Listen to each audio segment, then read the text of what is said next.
శ్రీ రేణుక ఎల్లమ్మ తల్లి జ్యోతిష్యాలయం. ముఖం చూసి జ్యోతిష్యం చెప్పబడును. మీ పేరు బలము, మీ భవిష్యత్తులో జరగబోయేది చెప్పబడును. మీ కుటుంబ సమస్యలు, చదువు, ఉద్యోగం, మనశ్శాంతి, ఆరోగ్యం మరియు సకల సమస్యలకు పరిష్కారం చూపబడును. భయము, అనారోగ్య సమస్యలు, అనుమానము, చెడు పూజలకు కూడా పరిష్కారం చూపబడును. ఎటువంటి వ్యాధులకైనా మూలికా వైద్యం చేయబడును. స్త్రీ పురుష వశీకరణ 100% గ్యారంటీ. మంచి హస్తవాసి ఉన్న గురూజీ. ఒకసారి కాల్ చేస్తే మీకే తెలుస్తుంది. గురూజీ లక్ష్మణ్ రాజ్. Cell number 8639883141. ఓం శ్రీ మాత్రే నమః. ఛానల్లోకి స్వాగతమండి. డిసెంబర్ 30వ తారీఖు అమావాస్య సోమవారంతో కలిసి వచ్చింది. అమావాస్య అనేది చాలా విశేషం. అయితే అమావాస్య సోమవారంతో కలిసి వస్తే దాన్ని సోమవతి అమావాస్య అంటారు. అలాగే ఈ సోమవతి అమావాస్య ఎంతో శక్తివంతమైన రోజని పండితులు చెబుతున్నారు.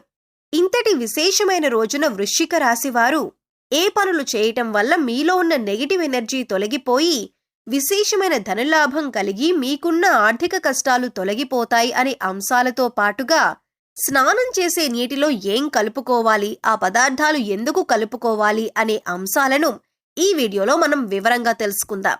కానీ అంతకంటే ముందుగా మీరు కనుక ఇప్పటి వరకు సబ్స్క్రైబ్ చేసుకోకపోతే సబ్స్క్రైబ్ చేసుకొని పక్కనే ఉన్న బెల్ ఐకాన్ నొక్కి ఆల్ సెలెక్ట్ చేసుకుంటే మేమిలాంటి వీడియోస్ అప్లోడ్ చేయగానే ముందుగా మీకు నోటిఫికేషన్ వస్తుంది.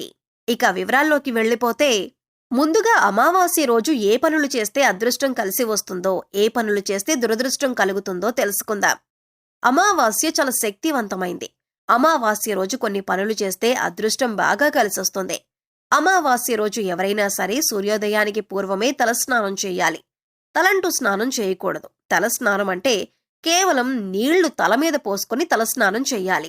ఈ తలస్నానం చేస్తే చాలా మంచిది. అమావాస్య రోజు మధ్యాహ్నం పూట నిద్రపోకూడదు.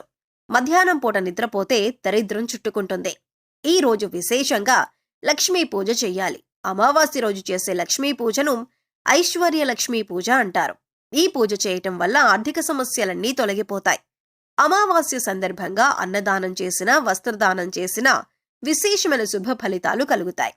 అలాగే అమావాస్య సందర్భంగా ఎవరైనా సరే ఎడమ కాలికి నల్లదారం కట్టుకుంటే చాలా మంచిదే.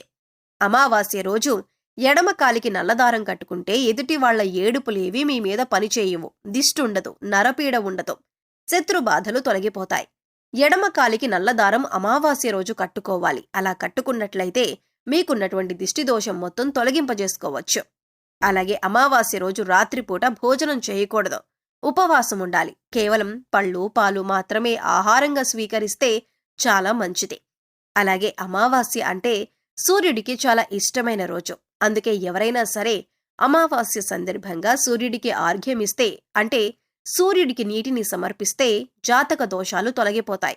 అంటే రాగి చెంబులో నీళ్లు తీసుకొని ఆ నీళ్లల్లో ఎర్ర పుష్పం, చిటికెడు కుంకుమ పువ్వు, కొద్దిగా గంధం కలిపి తూర్పు వైపు తిరిగి ఓం సవిత్రే నమః అని 12 సార్లు జపించి సూర్య భగవానుడికి అర్ఘ్యమిచ్చినట్లయితే విశేషమైన ఫలితాలు కలుగుతాయి.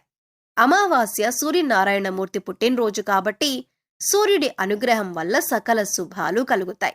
అలాగే పితృదోషాలు, పితృశాపాలు తొలగిపోవటానికి అమావాస్య రోజు ఒక ప్రత్యేకమైన విధి విధానం పాటించాలి.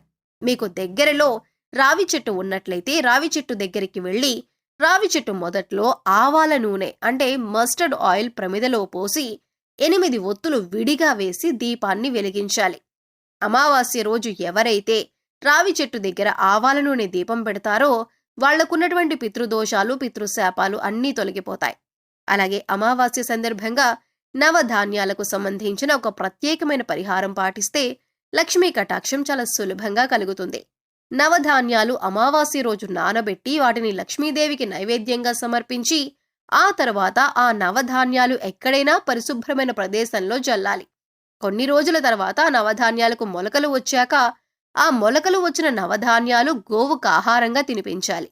అమావాస్య రోజు నవధాన్యాల పరిహారం పాటించడం ద్వారా ఆర్థిక ఇబ్బందుల నుంచి సులభంగా బయటపడవచ్చు. అమావాస్య సందర్భంగా ఈ ప్రత్యేకమైన విధి విధానాలు పాటించండి. అమావాస్య రోజు కామ్య కర్మలేవి చేయకూడదు. అంటే కోరుకుని చేసేటటువంటి కార్యక్రమాలేవి కూడా చేయకూడదు. ప్రధానంగా దానాలు చేయటం, నువ్వులు నీళ్లల్లో వేసి దక్షిణ దిక్కుకు తిరిగి పితృదేవతలకు తర్పణాలివ్వటం ఇలాంటివి చేస్తే పితృదోషాలు తొలగిపోతాయి. అమావాస్య రోజు అద్భుతమైన శుభ ఫలితాలు సిద్ధింపచేసుకోవచ్చు. అలాగే అమావాస్య రోజున బకెట్ నీళ్లలో ఏది వేసుకుని స్నానం చేయటం వల్ల మీలో ఉన్న నెగిటివ్ ఎనర్జీ తొలగిపోతుంది.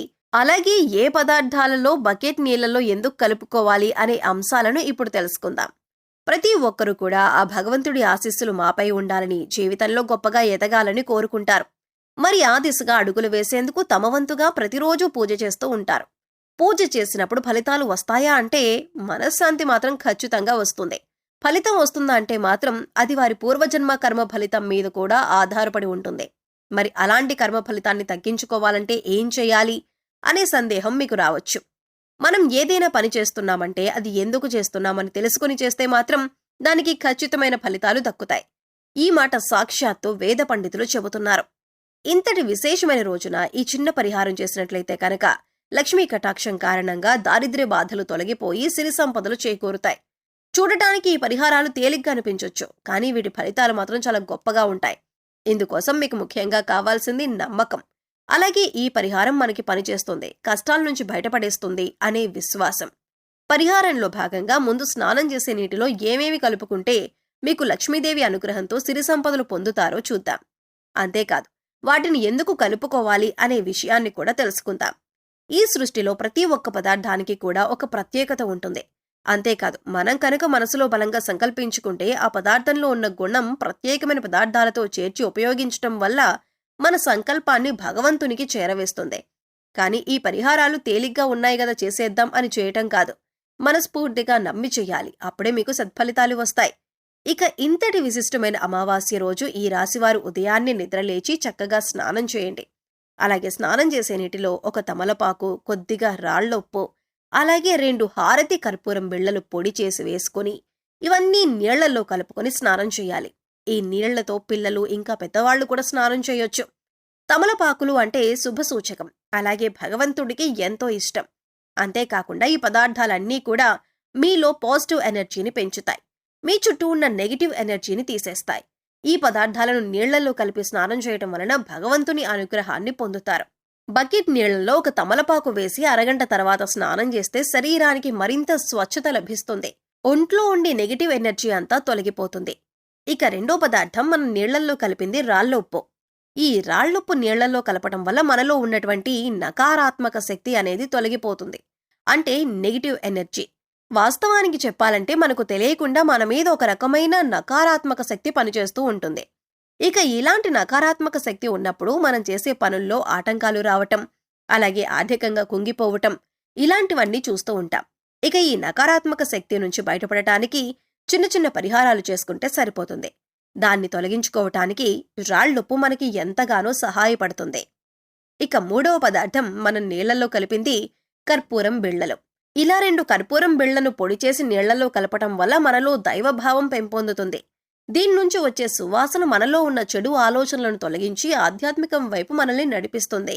సో చూశారు కదండి, డిసెంబర్ 30వ తారీఖు అమావాస్య రోజున ఈ రాశివారు ఏ చిన్న పరిహారం చేయటం వల్ల వారి జీవితంలో ఉండే కష్టాలు, నష్టాలు అన్నీ తొలగిపోతాయి అనే అంశాలతో పాటుగా అమావాస్య రోజు స్నానం చేసే బకెట్ నీటిలో ఏది కలుపుకొని స్నానం చేయటం వల్ల నెగిటివ్ ఎనర్జీ తొలగిపోయి ఆర్థికంగా అభివృద్ధి చెందుతారు అనే అంశాలను ఈ వీడియోలో మనం వివరంగా తెలుసుకున్నాం కదా. ఈ వీడియో మీకు నచ్చినట్లయితే ఖచ్చితంగా ఒక లైక్ చేయండి. అలాగే మీ ఫ్రెండ్స్ అండ్ ఫ్యామిలీ మెంబర్స్లో ఎవరైనా వృశ్చిక రాశి వారు ఉన్నట్లయితే వారితో ఈ వీడియోను షేర్ చేసుకోవడం మర్చిపోకండి. అలాగే ఇప్పటి వరకు మన ఛానల్ని కనుక సబ్స్క్రైబ్ చేసుకోకపోతే సబ్స్క్రైబ్ చేసుకొని పక్కనే ఉన్న బెల్ ఐకాన్ నొక్కి ఆల్ సెలెక్ట్ చేసుకుంటే ఇలాంటి వీడియోస్ అప్లోడ్ చేయగానే ముందుగా మీకు నోటిఫికేషన్ వస్తుంది. మరో చక్కటి వీడియోతో మళ్ళీ కలుసుకుందామండి. ఓం శ్రీ మాత్రే నమః.